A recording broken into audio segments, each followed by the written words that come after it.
അതെ, സാധാരണ രാത്രി ഭക്ഷണമായിട്ട് ഇവിടെ വെള്ളപ്പോ ദോശയോ ഇഡ്ഡലിയോ അങ്ങനെ എന്തെങ്കിലും ആണ് പതിവ്. ഇന്നാണെങ്കിൽ ഒരു മാറ്റത്തിന് പത്തിരി ആക്കാമെന്ന് കരുതി കേട്ടോ. അപ്പോൾ എനിക്കാണെങ്കിൽ പത്തിരി ഉണ്ടാക്കൽ ഭയങ്കര ടാസ്ക് ആയിട്ടാണ് തോന്നൽ. എന്താണെന്നറിയില്ല, നോമ്പിൻ്റെ സമയമാകുമ്പം അത് പെട്ടെന്ന് ഉണ്ടാക്കി കഴിയുന്ന പോലെ തോന്നും. അല്ലാത്ത ടൈമിൽ ഉണ്ടാക്കുമ്പം ഒരുപാട് സമയം എടുക്കുന്നത് പോലെയാണ് തോന്നുന്നത്. ഇന്നാണെങ്കിൽ 2 കപ്പ് പൊടി എടുത്തിട്ടുണ്ട് കേട്ടോ. ഇതിലേക്ക് 4 കപ്പ് വെള്ളമാണ് ആവശ്യം. വറുത്ത പൊടി ആയതുകൊണ്ട് 4 കപ്പ് തന്നെ വേണം. 4 കപ്പ് വെള്ളം വെച്ച് ഉപ്പും വെളിച്ചെണ്ണയും ചേർത്ത് തിളച്ച് വരുമ്പം അതിലേക്ക് പൊടിയിട്ട് മിക്സ് ചെയ്ത് കുഴച്ച് പരത്തി എടുക്കുക കേട്ടോ. പത്തിരിയുടെ കാര്യത്തിലാണെങ്കിൽ ഈ കുഴക്കലാണ് ഏറ്റവും ഇമ്പോർട്ടൻ്റ് ആയിട്ടുള്ള കാര്യം എന്നാണ് പറയല്. എന്തായാലും ഇത്തവണ കുഴച്ച് പരത്തി ചുട്ട് മാറ്റി വെച്ചിട്ടുണ്ട് കേട്ടോ.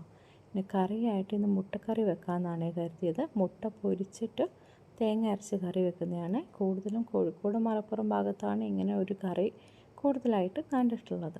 പിന്നെ വീഡിയോസൊക്കെ കാണുന്നവരെ ലൈക്ക് ചെയ്യാനും ഷെയർ ചെയ്യാനും സബ്സ്ക്രൈബ് ചെയ്യാനും മറക്കരുത് കേട്ടോ. സപ്പോർട്ട് ചെയ്യണേ.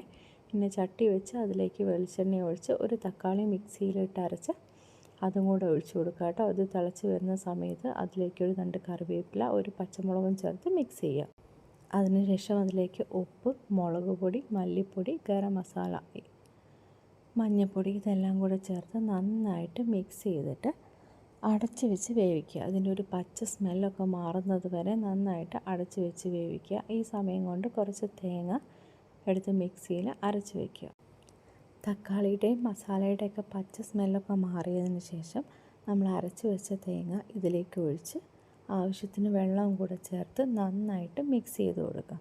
ഈ ടൈമിൽ മസാല എരിവോ എന്തെങ്കിലും കുറവാണെങ്കിൽ ഈ ടൈമിൽ ആഡ് ചെയ്ത് കൊടുക്കുക. ഞാനിവിടെ കുറച്ചും കൂടെ ആഡ് ചെയ്യുന്നുണ്ട്. ഇത് മൂടി വെച്ചിട്ട് തേങ്ങ തിളച്ച് വരുമ്പം അതിലേക്ക് നമ്മൾ പൊരിച്ച് മാറ്റി വെച്ചിട്ടുള്ള മുട്ട ഉണ്ടല്ലോ അതും കൂടെ ചേർത്തിട്ട് ജസ്റ്റ് ഒന്ന് തിളപ്പിക്കുക. അധികം തിളച്ച് വരണ്ട, ജസ്റ്റ് ഒന്ന് തിളച്ചാൽ മതി. അതിലേക്ക് വെളിച്ചെണ്ണയും കൂടെ ചേർത്ത് മാറ്റി വെക്കുക. ഈ കറി പത്തിരിയുടെ കൂടെ മാത്രമല്ല കേട്ടോ, സാധാരണ നീർദോശയില്ലേ, നീർദോശയുടെ കൂടെ വെള്ളപ്പത്തിൻ്റെ കൂടെയോ ഒക്കെ കഴിക്കാൻ പറ്റിയ ടൈപ്പ് ഒരു കറിയാണ്. സിമ്പിളായിട്ട് കുറഞ്ഞ സമയം കൊണ്ട് ഉണ്ടാക്കാൻ പറ്റിയൊരു കറി തന്നെയാണ് കേട്ടോ. രാവിലത്തെ തിരക്കിലൊക്കെ പെട്ടെന്ന് ഉണ്ടാക്കാൻ. എന്തായാലും ഇന്ന് നമുക്ക് പത്തിരി മുട്ടക്കറിയുമായിട്ട് ഡിന്നർ അടിപൊളിയാക്കാം. പിന്നെ വീഡിയോ ഇഷ്ടമാണെങ്കിൽ ലൈക്ക് ചെയ്യണം, ഷെയർ ചെയ്യണം, സബ്സ്ക്രൈബ് ചെയ്യണം.